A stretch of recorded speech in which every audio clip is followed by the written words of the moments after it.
Good morning, everybody. Welcome to the Tuesday morning at NANOG, and it is 10 o'clock, not 9 o'clock. I'm in the wrong time zone, so I apologize for that. So as you may have noticed, I have Betty Burke up here with me. We asked her to give an encore presentation after yesterday. Ryan said a lot of nice things about Betty that I can't possibly match, so instead I'm going to tell a little story about the beginnings of NANOG. Anybody here remember NANOG? That was like 8 years ago. So I was reading through some old emails yesterday trying to remember what happened and when. In early 2010, we made the decision that it was time to become a separate standalone organization. Shortly after that, we realized that we were just a bunch of volunteers who had no idea how to run a conference. And thankfully, Betty agreed to step in and offer advice to us informally while we were trying to figure things out. But we realized that we had to actually hire somebody to do the work for us. So I think it was around the summer where we put out a solicitation for an executive director, an interim executive director, that actually becomes important in a moment, to help us tide through the formation and early years of NANOG. First thought, of course, was, well, let's just hire Betty. But we took a step back and realized that we had to do this right. We only got one shot. We need to make sure we were making the right decision. So we ended up getting 12 resumes, I think it was, and interviewing 6 different candidates. And after all that, and by this time it's November, we went through all the candidates, found our top 2, one of whom was Betty, of course, and realized what we knew all along pretty much, but I had to validate that she was the right person for the job. Not only does she have the experience, the knowledge of the community, but we knew that she could take us forward into NANOG. Thankfully, also around then, we got a bridge loan from Aaron to pay a salary for executive director for the first year or so. So Betty could actually get real money from us and not just be a volunteer. Betty signed her contract in early January of 2011, and as an interim executive director, somewhere along the way, the interim title went away. She became a full-time employee, and here it is 7 or so years later. And anyways, thank you very much, Betty, for all you've done for us. And now I'd like to hear and see what you'd like to tell us. Thank you. Thank you, everyone, for giving me this opportunity.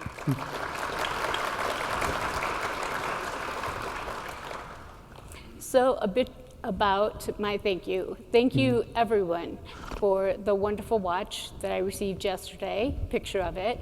I couldn't talk yesterday, and I'm going to get through today.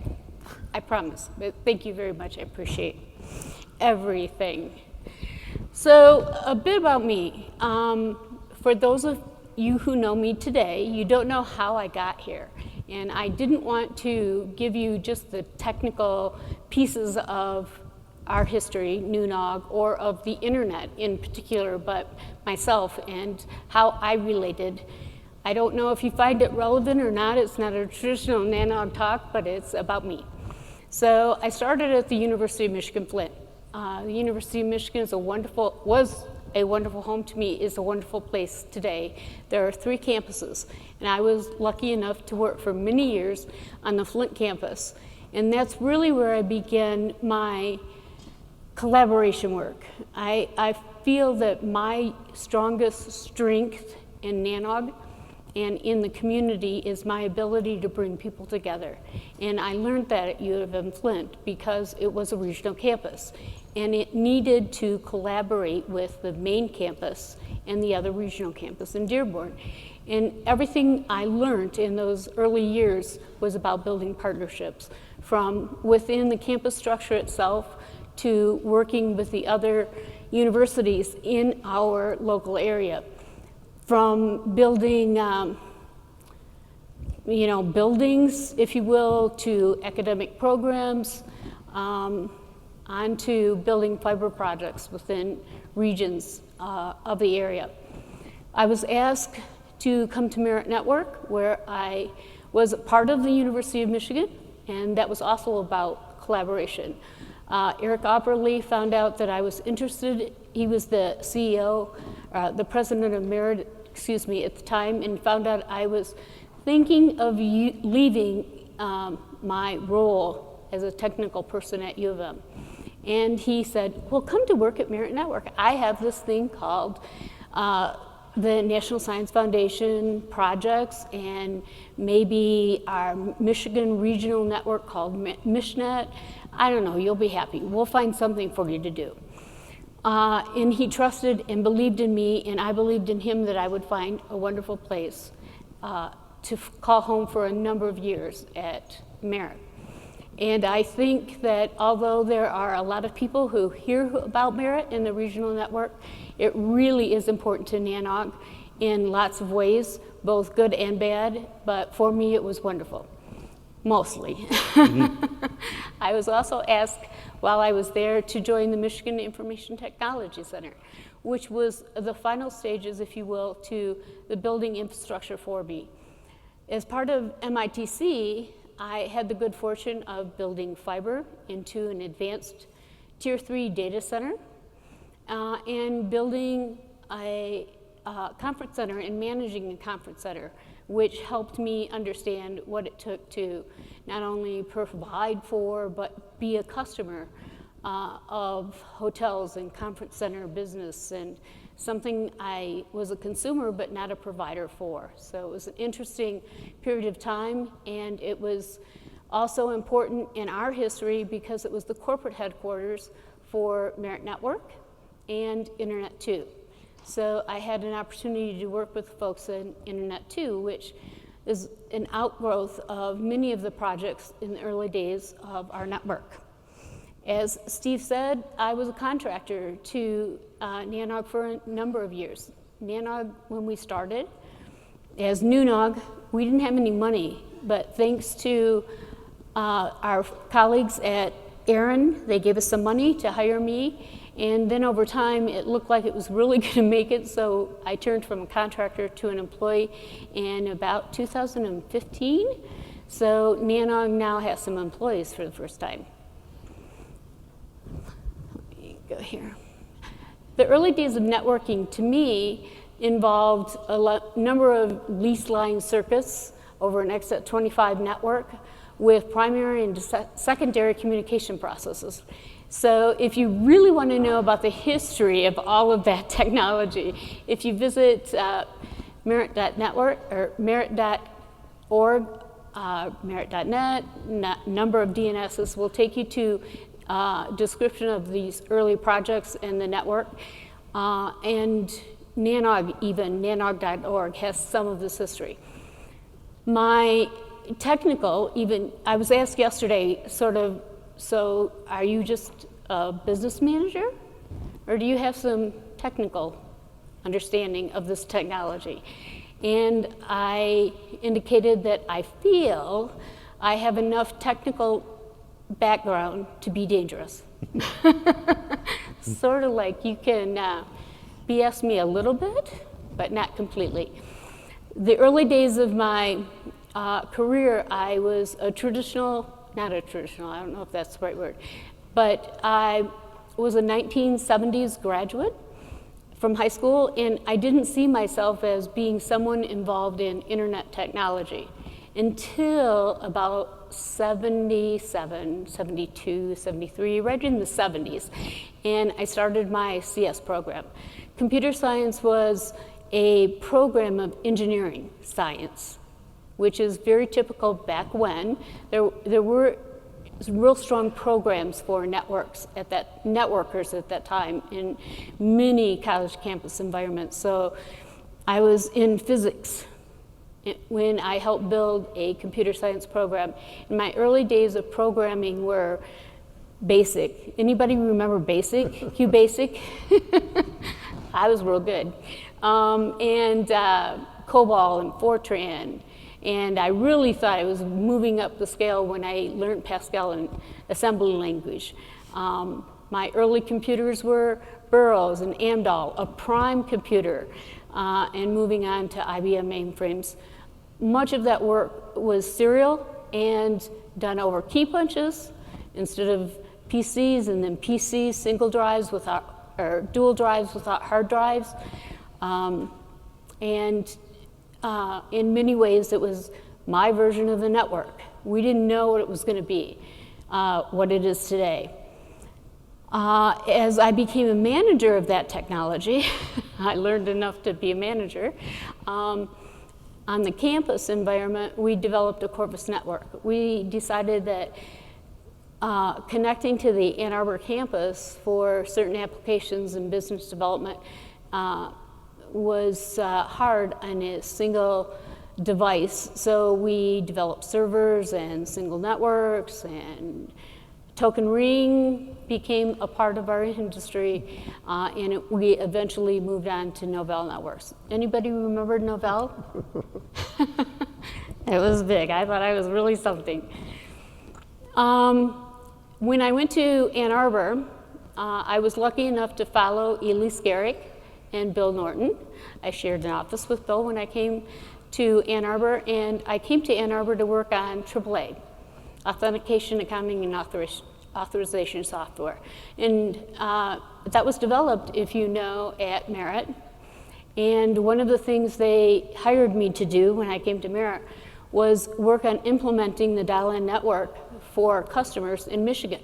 So I used this proprietary software that they built to make that possible, and eventually worked in collaboration to spin that software off. It became something that Merit realized there was, it reached end of life within Michigan in our network, and it had value to the rest of the internet community, and it was one of those projects that became, as part of my work, a spin-off, became its own company. I also had the good fortune of beginning to work on Merit's internal systems, part of which we use today is some of the work that I got to do in the early days called Mailman, Mail List Services, and building Oracle, which was our first registration database. I also had the good fortune of following Bill, if you will, and realizing at the end of its life was the route servers. So how did we turn down the service that we had built over time in Merit because it was no longer as useful? So I was involved with a number of colleagues in turning down that service. At the same time, I had the good fortune of being asked to move the routing asset database used today to a commercial for-fee service. So again, collaboration and some of the background that I brought with me from working in a nonprofit environment helped to put the early fee structure in place for REDB. When I went to Internet 2, as I indicated, I was able to use my building construction background from buildings on a regional campus, from trailers to buildings, to actually building a very large $35 million construction of a new building with an advanced data center. And that was really what I feel as a great accomplishment for my days in Ann Arbor. As I indicated, I got to manage Conference Center, which I think really helps here at NANOG in terms of my interface and understanding of what it also means for people to service us. There's so many, I wrote a list actually in Timeline of the people that have made a difference in my career and to NANOG, and it's too long. I'll forget someone. It's easier for me to say thank you to all of you. You know who you are, and you know that you made a difference to me. So I won't I'll try now.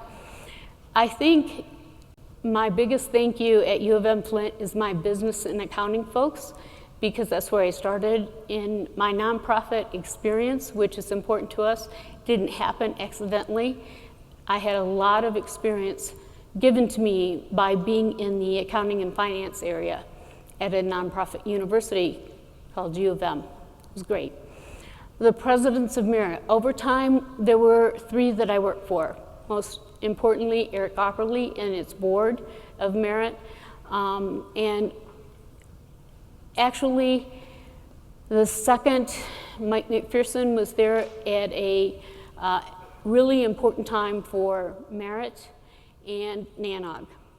I had the good fortune of being asked by Eric to get involved in this project called the NSFNet and NANOG when it began in 1994, which Elise told me was our first NANOG meeting.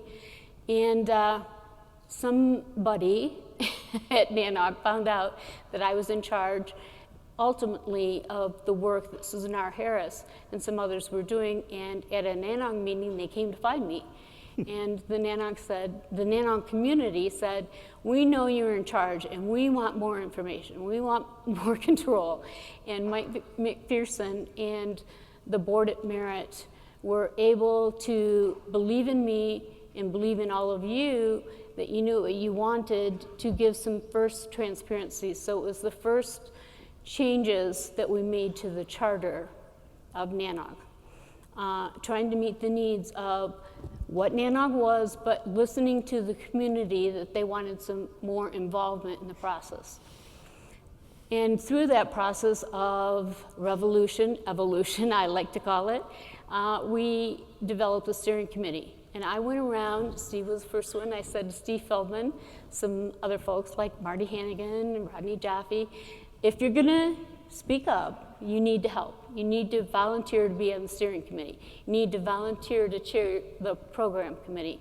We're no longer going to have merit appointments or merit only appointees to these roles, but we're actually going to ask you to do some work.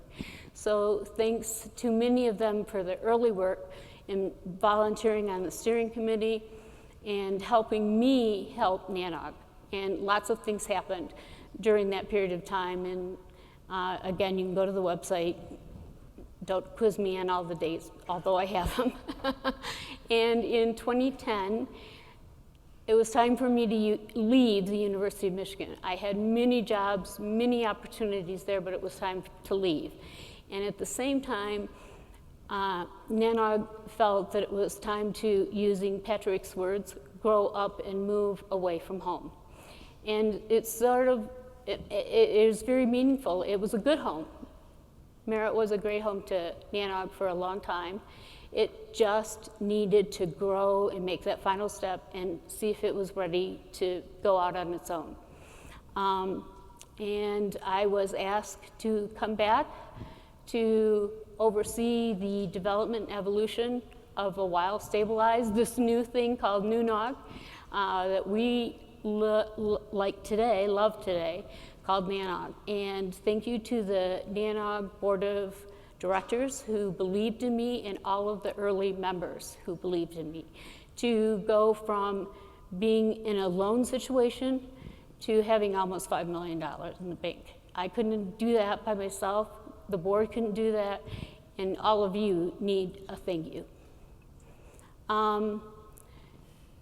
My takeaway, and through that process, although the board of directors is important to the process of NANOG, the program committee by far has been where my passion is. Making sure that the PC is enabled to have the autonomous ability to put together a program that is a program of peers. It's not something I decided, although I have to say I feel like I influenced them or influenced the PC a lot during those days because I knew why you had to be on your own for that very reason. But the program committee was really putting together a peer-reviewed panel, and they're really the backbone of NANOG. So what do I see today? Well, someone asked me, what is the internet? What's it going to be? I don't know. You know, for me, 46 some years later, what I thought was the network is something beyond my belief. And so in another 30 years, I hope it's the same, beyond my belief of what it can be, because I think it's limitless. Thanks to all the engineers, the systems developers, social media development, cloud. Who would have known back when I started that we would have a cloud? Who would know what we're going to have in 20 years? But it is the thoughtfulness and the carefulness of all of you that make it so that our grandchildren, mine especially, that I care about, have really something that's really an integral part of their life. I think in that development, you have to maintain a sense of social responsibility. My hope is that the government stays the government, and we try really hard as operators not to bring the politics into our life, that we don't have someone telling us how we have to build the next generation of the internet, and that we take care of some of those issues that we all know about existing today, but we take our own personal part in being responsible. That's the role I see of NANOG, is to make sure that as a collective, we all are in this thing together, that it's not one part of the industry called peering or equipment vendors or ISPs or software developers, but we're all of those. That's the fabric of the internet, and we all have a part. I think my last parting comment is that I hope all of you become engaged. It's not necessarily that you become a member, but you're engaged. What happened back in the 70s, 80s, 90s, let's not repeat. Let's not think that someone else is going to solve our problem. We have to all be engaged. As members, as participants, as speakers, engagement is the name of the game. Let the board of directors know how you feel. Let the program committee be the peers to decide if your presentation is great. One of the things I left the newcomers with yesterday was, how do you go from being an engaged newcomer to someone who's comfortable enough to stand in front of the NANOG community and talk?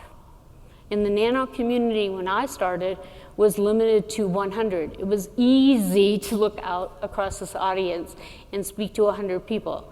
Now you're looking at 1,000 and 1,200. How do you feel comfortable enough to do that? When do you know you've arrived? And again, one of the things that the program committee is helping to do is help you find your voice. So as a newcomer, find your voice. As someone who's been here for a while, use your voice. This is the place. NANOG is unique.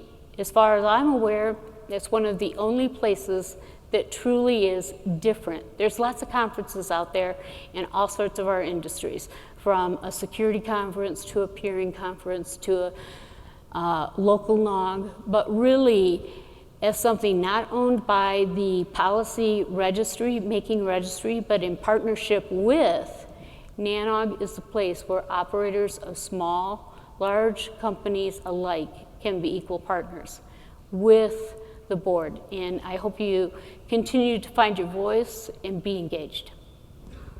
And that's it. So if you have questions, I'll be happy with my trusty sheet of paper and give you the time. But again, I think that my issue is that we're not done. There's a lot to be built, a lot to talk about, and we do it together. And the board is just that, someone who organizes a lot of conversation, because you elect the board and you elect the voice. So be engaged. And the program is only as strong as all of you are willing to submit a presentation to the program committee. Otherwise, you have just Steve's impression of what's important. Thank you. Thank you, Betty.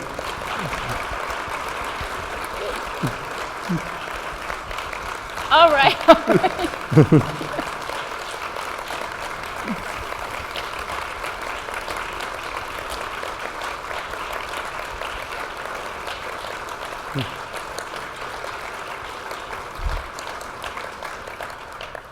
Thanks. Any questions? Anyone want to know anything? Have a question for me, or are we done? I think that's it. All right. All right. Thank you again, and I look forward to coming to Vancouver as an attendee. Everybody say thank you to Betty tonight at the Beer and Gear and Mahalo. Thank you so much. Thank you.